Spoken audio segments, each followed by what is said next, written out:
Suez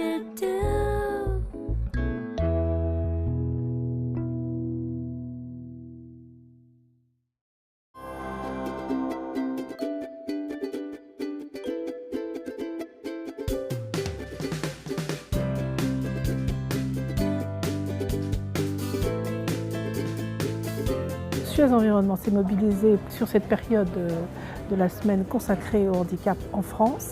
Il s'agit sur cette semaine de sensibiliser les collaborateurs. Nous avons élaboré cette semaine avec le cabinet Nayan en partant du constat qu'il y avait une vraie méconnaissance du sujet du handicap. Chacun a une façon de recevoir ces messages. Certains, c'est par le message oral, d'autres, c'est par l'image, d'autres, c'est par les arts. Il y a des artistes qui se sont installés, qui vont nous faire des démonstrations. Nous avons prévu de projeter des films. Nous avons prévu des conférences de gens assez différents les uns des autres. Nous avons même prévu un kinésithérapeute spécialisé en réflexologie plantaire qui est non-voyant. Le planning est d'ailleurs plein. Je pense, du fait de ma cécité, avoir développé peut-être un toucher plus subtil que mes confrères n'ayant pas de problème visuel. J'ai fait un massage intégral d'1 heure et donc je me permets de revenir parce que c'était très bien.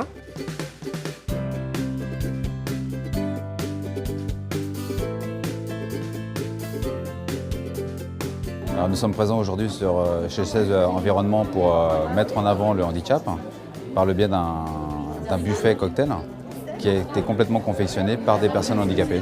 Le film Miroir de mon âme fait partie du concept esthétique et handicap, qui est un travail sur l'image de la personne handicapée. Parce que l'image, c'est le premier élément qu'on voit quand on rencontre une personne, qui permet de rentrer en interaction avec tout le monde. Et la personne handicapée n'est pas un reste. Donc il faut montrer qu'on peut être handicapé et on peut être beau. Il faut amener la personne à être en harmonie, à s'accepter elle-même, à être en harmonie avec elle-même pour être en harmonie avec les autres personnes de la société. J'ai eu un accident de moto quand j'avais 16 ans. Ça fait partie intégrante de ma personnalité, de mon identité. Mais en même temps, c'est quelque chose qui ne pose pas de problème dans ma vie professionnelle. J'essaie toujours de ne pas trop me prendre au sérieux par rapport à ça. Les stéréotypes qu'on retrouve un peu systématiquement à propos des travailleurs handicapés dans l'entreprise se subdivisent en deux catégories. Il y a vraiment les stéréotypes positifs d'un côté, dans lequel on retrouve d'une part l'aspect de la combativité, du courage, ils sont volontaires, etc. Et puis il y a l'autre aspect positif qui est plutôt sur le thème de ce qu'on va appeler les savoir-être, c'est-à-dire les compétences dites sociales en entreprise. Et puis de l'autre côté, on a une vision plus négative qui là est très homogène puisqu'elle porte sur un seul aspect unique qui est celui d'une forme d'incompétence professionnelle puisqu'on dit les travailleurs handicapés, même s'ils sont motivés, le problème c'est qu'ils sont quand même plus lents, plus fragiles, ils sont beaucoup plus souvent absents, ils ne sont pas adaptables, etc.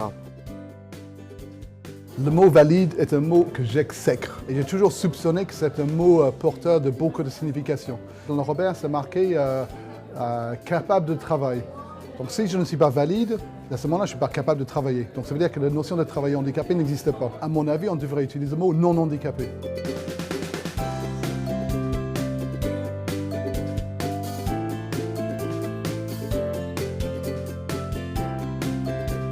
On a eu le plaisir de travailler avec Suez Environnement pour la préparation de cette semaine et travailler sur la lutte contre les préjugés.